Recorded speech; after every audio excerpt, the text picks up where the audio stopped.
Dobro veče, dragi pratioci i ljubitelji istorije Vizantijskog carstva. Večeras čitamo tekst uglednog francuskog vizantologa Šarla Dila. Poglavlje nosi naslov Justinijanova vladavina i Grčko carstvo u 6. veku od 518. do 610. Poglavlje broj 1. Stupanje na presto Justinove dinastije. 518. godine po Anastasijevoj smrti jedna dosta mračna spletka uzdiže na presto Justina, glavnog zapovednika gardijskih trupa. On je bio seljak iz Makedonije i došao je oko 50 godina ranije u Carigrad da potraži sreću. Dobar vojnik, ali veoma neobrazovan i bez ikakvog iskustva u poslovima. Tako bi Tome Skorojeviću, koji je u poznoj starosti od skoro 70 godina postao osnivač dinastije, prilično teško padala vlast dok je uzdignut da nije imao pored sebe kao savetodavca svog sestrića Justinijana. Poreklom, kao i Justin iz Makedonije, romantično predanje koje od njega napravilo Slovena postalo je docnije i nema nikakve istorijske vrednosti.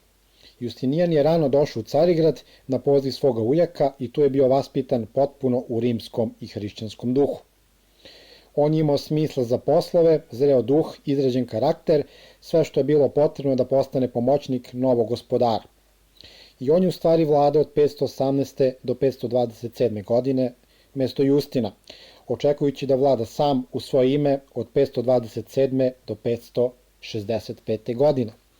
Tako, skoro pola veka, Justinijan je upravljao sudbinom istočnog rimskog carstva i utisnuo je dobu nad kojim se uzdiže njegov moćni lik, tako dubok pečat da je samo njegova volja bila dovoljna da prekine prirodni razvoj koji vukao carstvo ka istoku. Pod njegovim uticajem od samog početka Justinove vladavine javio se nov politički pravac. Prva briga carigradske vlade bila je da se izmiri sa Rimom i da učini kraj šizmi. I Justinijan, da bi potvrdio savez i pružio papi zalogu svoje verske revnosti, pune 3 godine, tačnije u periodu od 518. do 521. strahovito je progonio monofizite po celom istoku. Usled približenja Rimu, nova dinastija je bila osnažena. Osim toga, Justinijan je umeo vrlo vešto da preduzme potrebne mere da bi vladi osigurao trajnost. On ukloni iz nje Italijana, svog najopasnijih protivnika, naročito je učini omiljeno pomoću poklona i sjaja koji im je okruži. Ali, od tog trenutka, Justinijan je maštao nečemu mnogo većem. On je uviđao važnost koju je mogao imati za njegove buduće ciljeve obnovljeni sporazum sa papstvom.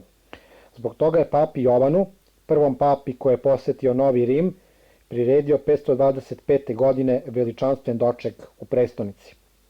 On je osjećao koliko će takvo držanje dopasti zapadu i na kako će neizbežno poređenje navesti između pobožnih careva koji vladaju u Carigradu i varvarskih gospodara Arijevaca koji vladaju u Africi i Italiji.